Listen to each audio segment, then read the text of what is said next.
এখানে এগুলা হচ্ছে চাল কুমড়া না জালি কুমড়া, কুমড়া এই তো। আর এগুলো নাকি সিজনে হয়, তো এখন যেহেতু সিজন না, এখন খুব একটা ভালো হচ্ছে না। এই তো দেখতে পাচ্ছেন, এটাও পোকা ধরে যাচ্ছে, এইখানে এটাও পোকা ধরে যাচ্ছে। আর এখানে এগুলো আসছে, এগুলো হবে কিনা তো জানি না।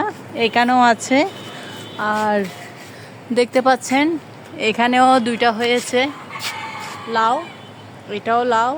আর এগুলো হচ্ছে ঝিঙ্গা। আর কাঠবিড়ালির চোখে পড়লে তো এগুলো একটাও থাকবে না, সবগুলো কাঠবিড়ালি চলে খেয়ে ফেলবে। এখানের ভিতরেও অনেকগুলা ঝিঙ্গা হয়েছে, তো এগুলো অনেক নিচু হয়ে যেতে হবে আসলে, সেজন্য দেখাতে পারতেছি না। এই তো এখন এই লাউগুলো আছে। ও আচ্ছা, এখানের ভিতরেও একটা দেখা যাচ্ছে লাউ। এই তো এগুলো আছে।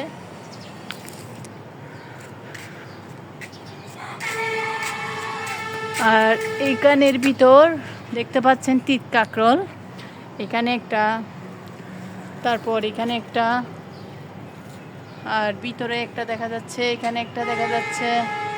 মোটামুটি এখানে আছে কয়েকটা তিত কাঁকরোল। তো দেখা যায় তিত কাঁকরোল খুবই কম ধরে, তেমন বেশি ধরে না। এই তো পুঁই শাকগুলো উঠেছে অনেক সুন্দর করে। এই তো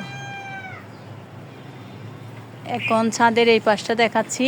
এই তো আমার এই আনারকলি গাছটা, পাতা দেখা যাচ্ছে না, এইগুলা একদম পাতা অনেকগুলো কমে গিয়েছে। তো ভাবলাম আনারকলিগুলো ধরবে, দেখতেছি মনে হয় এগুলো সময় লাগবে ধরতে, তো এখনও ধরে নাই। আর 2-1 দিন পরে তিত কাঁকরোলগুলো নিয়ে নিতে হবে। এইখানে যে কয়েকটা হয়েছে এগুলা তো দেখে নিয়ে নিতে হবে। একটু সকাল টাইমে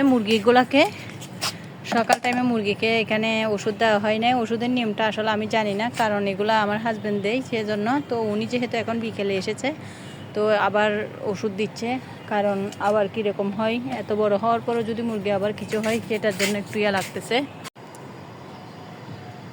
এই তো ভেন্ডি এগুলো হয়েছে, সকালেও নিয়ে গিয়েছি, তো আসলে রোদ বেশি হওয়াতে আমি আবার চলে গিয়েছি। এই ভেন্ডিগুলো হয়েছে দেখতে পাচ্ছেন।